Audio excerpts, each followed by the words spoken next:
What does football mean to you? Throughout your entire life, people have told you that this is just a game, that you shouldn't take it that seriously. Many have even made fun of you for being sad that your team or that your favorite player lost an important match. But they couldn't be more wrong. Football isn't just a game, it's a way of living. I was born in a family that didn't support any club, that thought that footballers were all dumb, but still I managed to discover football. Initially, I gained interest in the sport as a 5-year-old who just wanted to make friends, but there was one catch. I sucked at it. I was terrible, but I wanted to fit in. I supported the most popular club in my region, I bought all the trading cards, memorized every player's name, their position, even their birthdays. Just like many of you, I also played football video games, Pro Evolution Soccer 6 in particular, in this period. Oh, the Adriano Power Shot, the Master League, the terrible names that they use for the unlicensed teams, and the hours that I've spent transferring players to their current clubs because I couldn't afford the latest PES or FIFA. I consume football, and football consumed my mind. When people asked me to draw something, I would draw a football match. When teachers asked me to write a story, I would write them my dream of seeing my nation winning an international competition. When my parents asked me to tell them the thing that I thought was the most beautiful in the world, I would talk to them about dribbling and trivelas. The times where I cried the most were because of football, and the times that I jumped and celebrated the most were because of football. This wasn't just a game anymore. This wasn't me trying to fit in. This was my life. But I was just a kid, what other problems would occupy my mind? Then I turned into a teenager and the love remained the same. I was never the most popular kid and I rarely hanged out with people outside of school, so when I wasn't forced to study, I would still be studying. Football, in this case. The teams, their current form, who was the next big player coming up, even the most obscure teams would not miss my radar. It was also during my teenage years that football gave me the biggest heartbreaks. Seeing my team spend 5 years without winning any silverware was tough, and I assume many of you might have felt that, or maybe you're feeling that now. To be given hope several times, just to be crushed later down the road. Then it came the light at the end of the tunnel.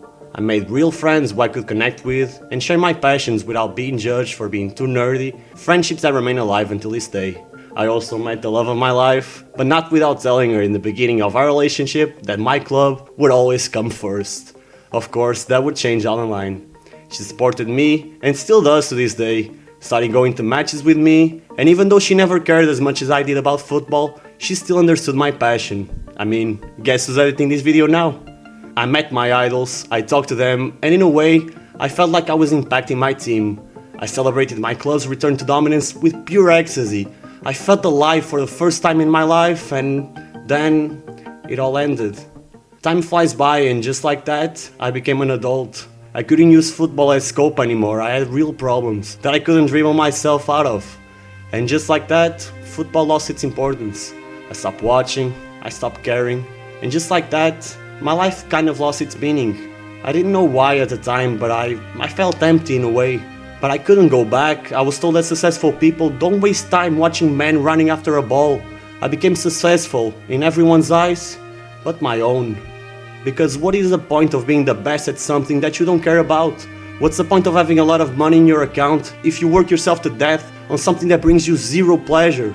So after a lot of pondering and thinking, I decided to create this channel, to choose as a career what was always in front of me, what always made me excited. I've been called stupid for it, and they're right, this is insanity. What are the odds of me being successful? They're slim to none. Then again, I just tell them, anything is possible. I might not be good at it now, heck, I might still suck 5 years from now, but I will never, ever give up. That's what football taught me. Until you hear the final whistle, or in our case, my final heartbeat, I'll continue to work on my dream of making football my career. I'm sure some of you can relate to that, whether you're also pursuing a career in football or just following your dream in general. And yeah, it has definitely been a bumpy road and it will probably continue to be like that.